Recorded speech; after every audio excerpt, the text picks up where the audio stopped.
It was kind of put on hold for a while during the war, picked up right afterwards with an extraordinary campaign of corporate propaganda.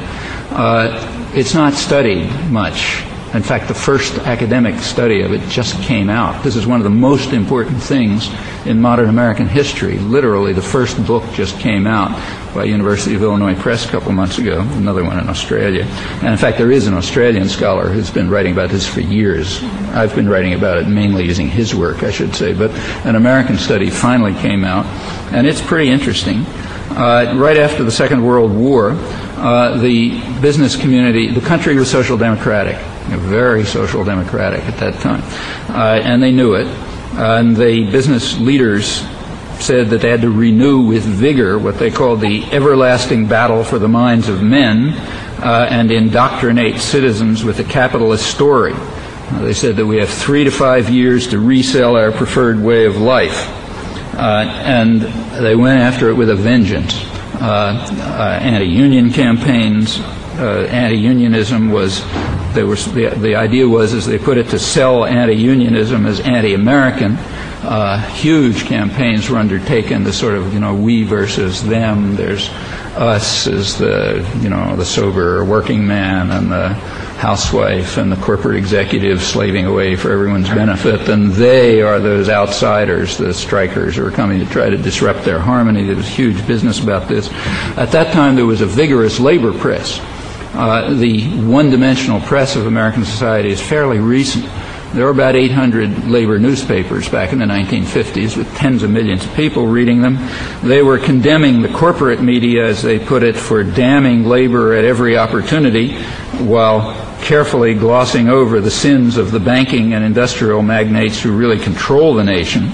That had to be destroyed, of course, and the reason is that truth is subversive. It's anti-American and has to be eliminated, and it was destroyed with a tremendous power play. This covered everything from the entertainment industry to the corporate media to the schools and so on. Billions of dollars a year were devoted to this, taking over schools, churches, recreational activities, anything you can think about. The corporate media, of course, are right in the center of it. The films were quite important, commercial films as well as propaganda films. Propaganda films were reaching business propaganda was reaching 20 to 30 million people a year in the early 50s. Business was providing about a third of all school materials. This was not a small thing. On top of that, there's a whole commercial industry, like, the standard depiction of unions in the movies is sort of Marlon Brando on the waterfront. Tough working class Joe stands up against union bosses, and because that's and unions, in fact, were portrayed as something that the workers have to fight against, just as people have to be liberated to leave New York. Workers had to be freed from the oppression of the unions, and a huge amount of energy and effort was put into this. It was pretty successful. The unions tried to combat it, but they couldn't even come close. The concentration of capital was so enormous that it wasn't even a battle. This picked up again in the 1970s. There was another upsurge with foundations trying to take over the educational institutions, so, Olin professorships of free enterprise and glossy right-wing student magazines, very well funded all over the place, and so on and so forth. It's had an effect. The effect has been to pretty much demolish civil society, to turn people into what is the ideal. The ideal is very clear. The ideal is a completely fragmented, atomized society where everyone's totally alone, doing nothing but trying to pursue created wants, and the wants are created. It's known that they're created. Nobody wants those things.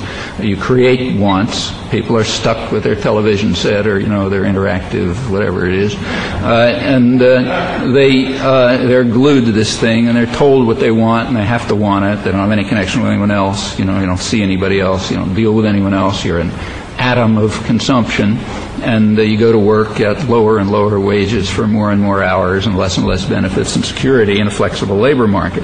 That's the kind of utopia that they're looking for, and it's not very far from there. it's led to very strange effects in the country.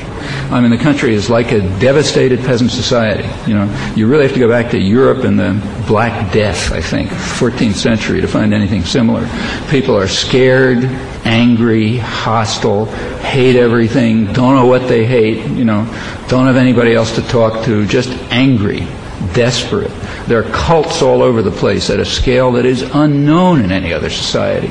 I mean, you have to, the level of religious fundamentalism alone is probably the highest in the world. I'm almost certain higher than Iran, you know, and that's only one of them. You know, the people right now, the militias happen to be on the front pages, but that's just a tiny fragment of it, and it's only not the right. The left is the same, you know. It's across the board. It's just a dissolved society, very scary. It's the portent is ominous. You know, it's the kind of a situation, and it's a kind of a situation which is indeed reminiscent of Germany in the late 30s in a lot of ways, or Iran in the late 70s. You know, very frightening, and it's much more frightening when it happens here. At the same time, it's a kind of an organizer's dream. You know, people. If you look at people's attitudes, they remain social democratic. Like, you know, people are overwhelmingly believe that working people ought to have more influence. They don't have enough. That the government ought to help poor people. That's its job. You know, that people are overwhelmingly opposed to things like budget balancing, if, for example, it's going to cut down educational or health expenditure, and so on across the board. As I say, it doesn't matter because it's irrelevant to policy. They do what they like. But it's a situation in which the opportunities for organizing and rebuilding a democratic culture are very, very high. And it can be done, but it's certainly not going to happen by itself. You know, it's going to happen take the same kind of energy and activism that it's taken to lift us out of feudalism and slavery and every other horror in the past. The Oklahoma City bombing, so bringing the chickens home to roost, well, unfortunately, there's a little more truth to that than the press is willing to make out. Turned out in this case, you remember at the beginning they were looking for some Middle East connection, and they would have bombed anybody in sight if they'd found it. You could tell that right off. Didn't work, so you're stuck with the angry white men. And the source of that is quite real. They have every reason to be angry. There's a lot to be angry about. I'm assuming that the current stories are correct, that the sectors from which this is coming, there's plenty to be mad at. But I don't think people know what to be angry about. What has been created by this half century of massive corporate propaganda is what's called anti-politics. So anything that goes wrong, you blame the government. Well, okay, there's plenty to blame the government about. But the government is the one institution in which that people can change. It's the one institution you can affect by participation without institutional change, right? That's exactly why all the anger and fear is directed against the government. The government has a defect. It's potentially democratic. Corporations have no defect. They're pure tyrannies. So therefore you want to keep corporations invisible and focus all anger on the government. So you don't like something, you know, your wages are going down, blame the government, you know. Not blame the guys in the Fortune 500 because you don't read the Fortune 500, you know, thing. You just read what they tell you in the newspapers. So you don't read about the dazzling profits and the stupendous this and the wages going down and so on. All you know is that the bad government's doing something, so let's get mad at the government. As I say, plenty to be mad about the government, but the government is exactly what Dewey described it as. It's the shadow cast by business over society. You want to change something, change the substance, not the shadow. And everyone contributes to this, including the Democrats. They're deeply committed to it. You take a look at the Clinton campaign literature. It's like, you know, it's a I don't know what public relations firm wrote it, but whatever one did it understands their business. The thing that they were giving out at the drugstores, you know, 10 cents on their mandate for change, as they called it, incidentally a slogan that they borrowed from Eisenhower, which shows how much change they contemplated. The first chapter of it was called Entrepreneurial Economics. And that was their big economic program. I explained how we're not old-fashioned liberals, you know, who believe in entitlements and getting children food to eat and that sort of thing. We're interested in entrepreneurial economics. And they go on to describe it. And read it carefully. very interesting to see how the mind of the commissar works. You know, the really